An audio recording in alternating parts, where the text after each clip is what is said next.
ನಮಸ್ಕಾರ, ಶುಭೋದಯ, ಸಂಕಲ್ಪ ಸಿದ್ಧಿ ವಿಶೇಷ ಕಾರ್ಯಕ್ರಮಕ್ಕೆ ತಮ್ಮೆಲ್ಲರಿಗೂ ಪ್ರೀತಿಯ ಸ್ವಾಗತ ಹೇಳ್ತಾ ಇರೋದು ನಾನು ಅನುಷಾ. ಇದೇ ಫೆಬ್ರವರಿ 12ನೇ ತಾರೀಕು ಈ ಬಾರಿಯ ಕುಬೇರ ಸಭೆ ಕಾರ್ಯಕ್ರಮ 5 ದಿನ ನಡೀತಾ ಇದೆ. ನೀವು ಕೂಡ ಈ ಕಾರ್ಯಕ್ರಮದಲ್ಲಿ ಪಾಲ್ಗೊಳ್ಬೇಕು ಅಂತಂದರೆ ಇವತ್ತೇ ಕೊನೆಯ ದಿನಾಂಕ, ಅದಕ್ಕೆ ನಾನು ಅನೌನ್ಸ್ ಮಾಡ್ತಾ ಇದ್ದೀನಿ. ಸೊ ಆದಷ್ಟು ಬೇಗ ಸ್ಕ್ರೀನ್ ಮೇಲೆ ಬರ್ತಿರುವಂಥ ನಂಬರ್ಸ್ಗೆ ಕಾಲ್ ಮಾಡಿ ಹೆಸರುಗಳನ್ನ ನೋಂದಾಯಿಸ್ಕೊಳ್ಳಿ.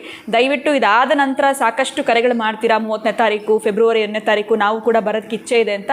ಆ ಸಮಯದಲ್ಲಿ ಮಾಡಿದ್ರೆ ಖಂಡಿತವಾಗ್ಲೂ ರಿಜಿಸ್ಟರ್ ಮಾಡ್ಕೊಳ್ಳೋಕ್ಕಾಗಲ್ಲ ಅಂತ ನಾನು ಈಗಲೇ ಕ್ಲಿಯರ್ ಮಾಡ್ತಾ ಇದ್ದೀನಿ. ಇನ್ನು ಇವತ್ತಿನ ಕಾರ್ಯಕ್ರಮದಲ್ಲಿ ನಮ್ಮ ಜೊತೆ ಇದ್ದಾರೆ ಸ್ಪಿರಿಚುವಲ್ ಗುರು ಡಾಕ್ಟರ್ ವಿಷ್ಣು ದತ್ತ ಗುರುಜಿಯವರು. ಬನ್ನಿ ಗುರುಗಳನ್ನ ಕಾರ್ಯಕ್ರಮಕ್ಕೆ ಬರ್ಮಾಡ್ಕೊಳ್ಳೋಣ. ನಮಸ್ತೆ ಗುರುಗಳೇ, ಕಾರ್ಯಕ್ರಮಕ್ಕೆ ಭಕ್ತಿಯ ಸ್ವಾಗತ. ಇನ್ನು ಇವತ್ತು ಬಹಳ ವಿಶೇಷವಾಗಿರುವಂಥ ದಿನ, ಜನವರಿ 26ನೇ ತಾರೀಕು ಗಣರಾಜ್ಯೋತ್ಸವ. ಇದರ ಜೊತೆಯಲ್ಲಿ ಶ್ರೀರಾಮನ ಬಗ್ಗೆ ನಾವು ಕಳೆದ ಕೆಲವು ಸಂಚಿಕೆಗಳಿಂದ ಮಾತನಾಡ್ತಾ ಬಂದಿದ್ದೀವಿ. ಬಹುಶಃ ಅದು ಮಾತನಾಡ್ತಾ ಹೋದರೆ ಸಮಯ ಕೂಡ ಸಾಕಾಗೋದಿಲ್ಲ, ಅಷ್ಟು ವಿಚಾರಗಳು ತಮ್ಮ ಬಳಿ ಇದೆ, ಅಷ್ಟು ಪ್ರಶ್ನೆಗಳು ನನ್ನಲ್ಲೂ ಕೂಡ ಕಾಡ್ತಾ ಇದೆ. ಎಲ್ಲೋ ಒಂದು ಕಡೆ ಈ ಒಂದು ಕೆಲಸ 500 ವರ್ಷಗಳಿಂದ ಆಗಿರಲಿಲ್ಲ, ಇದೊಂಥರ ಹಿಸ್ಟಾರಿಕಲ್ ಮೂಮೆಂಟ್ ಅಂತಲೇ ಹೇಳಬಹುದು. ಇದ್ರ ಬಗ್ಗೆ ಇವತ್ತಿನ ಕಾರ್ಯಕ್ರಮದಲ್ಲಿ ಇನ್ನಷ್ಟು ಹೆಚ್ಚಿನ ಮಾಹಿತಿನ ತಿಳಿಸೋದಾದರೆ, ಇಷ್ಟು ವರ್ಷಗಳು ಆಗಿರಲಿಲ್ಲ, ಈಗ ಹೇಗೆ ಸಾಧ್ಯ ಆಯಿತು, ಇದ್ರ ಬಗ್ಗೆ ಏನಾದರೂ ತಿಳಿಸಬಹುದಾ? ಓಂ ವಿಶ್ವಸ್ಮೈ ನಮಃ. ಪ್ರೀತಿಯ ಬಂಧುಗಳೇ, ತಮಗೆಲ್ಲರಿಗೂ ಕೂಡ ಗಣರಾಜ್ಯೋತ್ಸವದ ಶುಭಾಶಯಗಳು ಹೇಳೋ ಮುಖಾಂತರ, ರಾಮನದ್ದು ಅಷ್ಟು ಏನು ನೀವು ಅಂದುಕೊಂಡಷ್ಟು ಈಸಿಯ ಬದುಕೇನಲ್ಲ. ಆಮೇಲೆ ರಾಮ ಅನ್ನೋ 2 ಅಕ್ಷರ ಇದೆಯಲ್ಲ, ಈ 2 ಅಕ್ಷರಗಳು ಮಹತ್ವಪೂರ್ಣವಾಗಿರತಕ್ಕಂತಹದ್ದು. ಅಗ್ನಿ ಬೀಜಾಕ್ಷರವೂ ಹೌದು, ಅಮೃತ ಬೀಜಾಕ್ಷರವೂ ಹೌದು. ಅಂತಹ ಅಗ್ನಿ ಬೀಜಾಕ್ಷರ, ಅಮೃತ ಬೀಜಾಕ್ಷರ ಇರತಕ್ಕಂತಹ ಈ 2 ಬೀಜಾಕ್ಷರದ ಮುಂದೆ ಯಾವ ಮಂತ್ರವೂ ಸಾಟಿ ಇಲ್ಲ. ಅದಕ್ಕೆ ಹೇಳ್ತಾನೆ, ರಾಮ ನಾಮಕ್ಕಿಂತಲೂ ಕೂಡ ಹೆಚ್ಚಿನದ್ದು ಯಾವುದು ಇಲ್ಲ ಅನ್ನೋಕ್ಕೆ ಬಹಳಷ್ಟು ನಾವು ಸ್ವಲ್ಪ ಇಣುಕಿ ನೋಡಿದಾಗ, ಗಮನಿಸಿದಾಗ, ಆಕಸ್ಮಿಕ ಈ ಟ್ರಸ್ಟ್ನವ್ರು ಏನಾದರೂ ಚಿನ್ನದ ವಿಗ್ರಹನೇ ಮಾಡ್ತೀವಿ ಅಂದಿದ್ದರೆ, ಚಿನ್ನದ ವಿಗ್ರಹವೇನಾದರೂ ಮಾಡ್ತೀವಿ ಅಂತಂದರೆ, ಶುದ್ಧ ಚಿನ್ನದಿಂದಲೇ ವಿಗ್ರಹವನ್ನು ತಯಾರು ಮಾಡಿ ಗರ್ಭಗುಡಿಯ ಒಳಗಡೆ ಇಡಬೇಕು, ಅಥವಾ ಗರ್ಭಗುಡಿಯನ್ನೋ ಅಥವಾ ದೇವಾಲಯವನ್ನೋ ಚಿನ್ನದಿಂದಲೇ ಕಟ್ಟಬೇಕು ಅಂತಿದ್ದರೆ ಬಹುಶಃ ಟನ್ ಗಟ್ಟಲೆ ಚಿನ್ನ ಬಂದು ಬಿದ್ದು ಬಿಡ್ತಿತ್ತು. ಖಂಡಿತ ಪ್ರತಿಯೊಬ್ಬರು ಬಂದು ಬಿದ್ದು ಬಿಡ್ತಿತ್ತು. ಅಥವಾ ನಮಗೆ ಇಂತಹದ್ದೇ ಬಹಳ ಅದ್ಭುತವಾಗಿರ್ತಕ್ಕಂಥ ತುಂಬ ಕಾಸ್ಟ್ಲಿಯೆಸ್ಟ್ ಸ್ಟೋನ್ ಕಲ್ಲು ಬೇಕು ಅಂತ ಟಾಟಾಗೋ ಬಿರ್ಲಾಗೋ ಅಥವಾ ನಿಮ್ಮ ಅಂಬಾನಿಗೆ ಹೇಳಿದ್ರು ತಂದು ಅದ್ಭುತವಾಗಿ ಆ ಒಂದು ಅಯೋಧ್ಯೆಯಲ್ಲಿ ಒಪ್ಪಿಸ್ಬಿಡ್ತಾ ಇದ್ರು. ಎತ್ತಣ ಕೋಗಿಲೆ ಎತ್ತಣ ಮಾಮರ. ಈ ಭಾರತ ದೇಶದಲ್ಲಿ ನಮ್ಮ ಕರ್ನಾಟಕ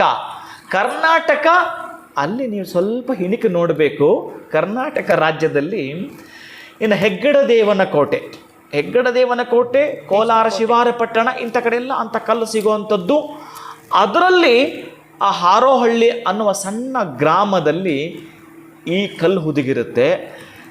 ಅಲ್ಲೂ ಕೂಡ ನೋಡಿ ನೀವು ಒಂದು ಸ್ವಲ್ಪ ಇಲ್ಲಿ ಕಾನ್ಫಿಡೆನ್ಸ್ ಹೆಂಗಿರುತ್ತೆ ಅಂತಕ್ಕಂತಹದ್ದು, ಅಲ್ಲಿ ರಾಮದಾಸ್ ಎನ್ನುವವರ ಹೊಲದಲ್ಲಿ ಆಳದಲ್ಲಿ ಹುದುಗಿದೆ ಆ ವಿಗ್ರಹ. ಆ ರಾಮದಾಸ್ ಅನ್ನೋರು ಏನಾದರೂ, ನಾನು ಹೇಳೋದೇ ಆದರೆ ನಾವೇನು ಹೇಳ್ತೀವಲ್ಲ ಎಲ್ಲ ಅವ್ರವ್ರುಗಳೇ ಮಾಡ್ಕೊಳ್ತಾರೆ ಅಂತ, ರಾಮ ಇಲ್ಲಿದ್ದಾನೆ ನೋಡಿ, ಯಾರ ಹೊಲದಲ್ಲಿದ್ದಾನೆ ನೋಡಿ, ಅವರು ದಲಿತ ಕುಟುಂಬಕ್ಕೆ ಸೇರಿದವರು. ದಲಿತ ಕುಟುಂಬಕ್ಕೆ ಸೇರಿರ್ತಕ್ಕಂತಹ ರಾಮದಾಸ್ ಅವರ ಹೊಲ ಇರತಕ್ಕಂತಹದ್ದು ಹಾರೋಹಳ್ಳಿಯ ಹೆಗ್ಗಡದೇವನ ಕೋಟೆಯ ಕರ್ನಾಟಕ ರಾಜ್ಯಕ್ಕೆ ಸೇರ್ತಕ್ಕಂತಹದ್ದು. ಎಲ್ಲಿಯ ರಾಮ, ಎಲ್ಲಿಯ ಅಯೋಧ್ಯೆ, ಏನಿದೆಲ್ಲ ಅವನು ಎಲ್ಲಿ ಹುದುಗಿದ್ದಾನೆ ನೋಡಿ. ಅದಕ್ಕೆ ಸರಳಾತಿ ಸರಳ, ಅವನು ಬಹಳ ಸರಳ, ಆ ಮಂತ್ರ ಅದರ 10ರಷ್ಟು ಕಾಸ್ಟ್ಲಿ ಅಂದರೆ ಅದಕ್ಕಿಂತಲೂ ಮಂತ್ರಶಕ್ತಿ ಮತ್ತೊಂದು ಇಲ್ಲವೇ ಇಲ್ಲ. ಅಂತಹ ಅಮೃತ ಬೀಜಾಕ್ಷರ ರಾ ಅನ್ನೋದು, ಅಗ್ನಿ ಬೀಜಾಕ್ಷರ ಮಾ ಅನ್ನೋದು, ಈ ಎರಡನ್ನೂ ಕೂಡ ಅವರ ಕುಲಪುರೋಹಿತರಾಗಿರ್ತಕ್ಕಂಥವರು. ಯಾರು ಕುಲಪುರೋಹಿತರು? ಇಕ್ಷ್ವಾಕು ಕುಲತಿಲಕ ಅಂದರೆ ಇಕ್ಷ್ವಾಕು ವಂಶಕ್ಕೆ ಕುಲಪುರೋಹಿತರಾಗಿರ್ತಕ್ಕಂಥ ವಸಿಷ್ಠರು. ಅವರೇನು ನೆನ್ನೆ ಮೊನ್ನೆ ಬಂದ ಪುರೋಹಿತರಲ್ಲ, ಅವರು ವಂಶಕ್ಕೇ ಪುರೋಹಿತರಾಗಿರ್ತಕ್ಕಂತಹ ವಸಿಷ್ಠರು ಅವರ ಜಾತಕವನ್ನು ಒಮ್ಮೆ ಪರಿಗಣಿಸಿ ಅದನ್ನು ನೋಡಿದಾಗ 5 ಗ್ರಹಗಳು ಉಚ್ಚ ಸ್ಥಾನದಲ್ಲಿದ್ದದ್ದನ್ನು ನೋಡಿ ಈತ ಮಹಾನ್ ಪುರುಷ ಅಂತ ಹೇಳ್ತಾ, ಈತ ಆದರ್ಶ ಪುರುಷ ಅಂತ ಹೇಳ್ತಾ, ಮರ್ಯಾದ ಪುರುಷೋತ್ತಮ ಈತ ಅಂತ ಹೇಳ್ತಾ ಆತನಿಗೆ ಒಂದು ಹೆಸರನ್ನು ಸೆಲೆಕ್ಟ್ ಮಾಡಬೇಕಾದ್ರೆ ಅಂತಹ ತೇಜೋವಂತನು ಆತ ಆಗಿರಬೇಕು, ವಸಿಷ್ಠ ಮಹರ್ಷಿ. ಅಂಥ ವಸಿಷ್ಠ ಮಹರ್ಷಿ ನಮ್ಮ ಜಗತ್ತಿಗೆ ಕೊಟ್ಟ 2 ಬೀಜಾಕ್ಷರಗಳಿದೆಯಲ್ಲ, ರಾಮ ರಾಮ ರಾಮ ರಾಮ ರಾಮ ರಾಮ ಅಂತ ನೀವು ಅಂದುಬಿಡ್ರಿ ಸಾಕು. ತೋರಿಸ್ರಿ ಆಮೇಲೆ ಏನಿದೆ ಅಂತ.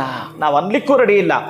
ಯಾರು ರಾಮನಾಮವನ್ನು 1,00,000ಕ್ಕೂ ಅಧಿಕವಾಗಿ ಜಪವನ್ನು ಮಾಡ್ತಾರೋ, ನೀವು 1,00,000ಕ್ಕೂ ಅಧಿಕವಾಗಿ ಜಪವನ್ನು ಮಾಡ್ತಾರೋ ಎಲ್ಲದಕ್ಕೂ ಟ್ರೀಟ್ಮೆಂಟ್ ಅದು.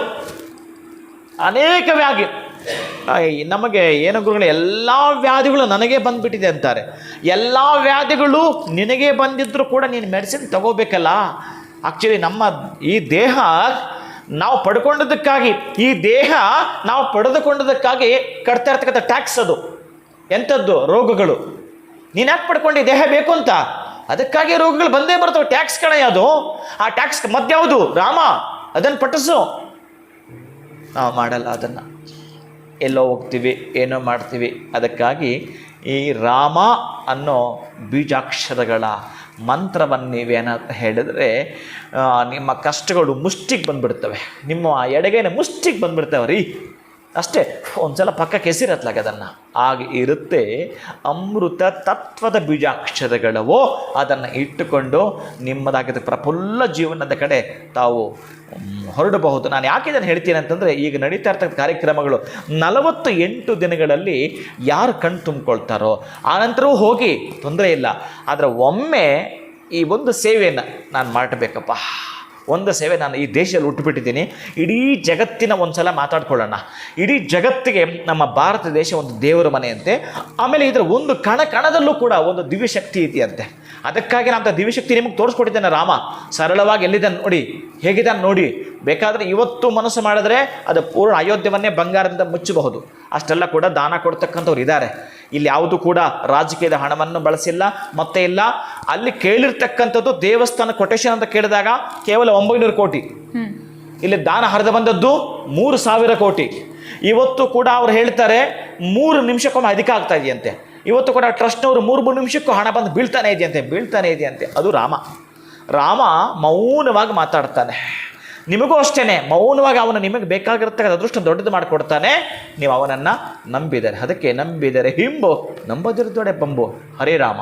ಖಂಡಿತ ಗುರುಗಳೇ, ಭಾಳ ಅರ್ಥಪೂರ್ಣವಾಗಿರುವಂತಹ ಮಾಹಿತಿಯನ್ನು ತಿಳಿಸಿರಿ. ಜೊತೆಗೆ 1,00,000 ಬಾರಿ ನಾವು ಎಲ್ಲೋ ಒಂದು ಕಡೆ ಶ್ರೀರಾಮ ಅಂತ ಜಪ ಮಾಡಿದ್ರೆ ನಮ್ಮ ಒಂದು ಸರ್ವ ಸಮಸ್ಯೆಗಳಿಗೂ ಕೂಡ ಪರಿಹಾರ ಸಿಕ್ಬಿಡುತ್ತೆ ಅನ್ನೋದ್ರ ಬಗ್ಗೆ ಕೂಡ ತಿಳಿಸ್ಕೊಟ್ಟಿದ್ದೀರಾ. ಬಹಳ ಧನ್ಯವಾದಗಳು ತಮಗೆ. ನಮಸ್ಕಾರ. ಹರೇ ಶ್ರೀನಿವಾಸ. ಇನ್ನು ವೀಕ್ಷಕರೇ, ಇದೇ ಕಡೆ ಬಾರಿ ನಾನು ತಿಳಿಸ್ತಾ ಇರುವಂಥದ್ದು, ಯಾಕಂದರೆ ಫೆಬ್ರವರಿ 12ನೇ ತಾರೀಕು ಈ ಬಾರಿಯ ಕುಬೇರ ಸಭೆ ಕಾರ್ಯಕ್ರಮ ಅಯೋಧ್ಯೆ ನಡೀತಾ ಇದೆ. ಸಾಕಷ್ಟು ಕಾರ್ಯಕ್ರಮಗಳಲ್ಲಿ ಗುರುಗಳು ನಮಗೆ ಶ್ರೀರಾಮನ ಬಗ್ಗೆ ತಿಳಿಸಿದಾಗ ನಮಗೂ ಕೂಡ ಅನಿಸಿರುತ್ತೆ, ಒಮ್ಮೆ ಆದರೂ ನಮ್ಮ ಜೀವನದಲ್ಲಿ ನಾವು ಶ್ರೀರಾಮನ ದರ್ಶನ ಪಡೆದುಕೊಳ್ಬೇಕು ಅಂತ. ನಿಮಗಿದು ಒಂದು ಸುವರ್ಣ ಅವಕಾಶ ಅಂತಲೇ ಹೇಳ್ಬೋದು. ಈಗಲೇ ಸ್ಕ್ರೀನ್ ಮೇಲೆ ಬರ್ತಿರುವಂಥ ನಂಬರ್ಸ್ಗೆ ಕರೆ ಮಾಡಿ ಕುಬೇರ ಸಭೆ ಕಾರ್ಯಕ್ರಮದಲ್ಲಿ ಪಾಲ್ಗೊಳ್ಬೇಕು ಅಂತ ತಮ್ಮ ಹೆಸರನ್ನು ನೋಂದಾಯಿಸ್ಕೊಳ್ಳಿ ಅಂತ ಹೇಳ್ತಾ ಇವತ್ತಿನ ಕಾರ್ಯಕ್ರಮವನ್ನು ಮುಗಿಸುವಂಥ ಸಮಯ ಆಗಿದೆ. ನಮಸ್ಕಾರ.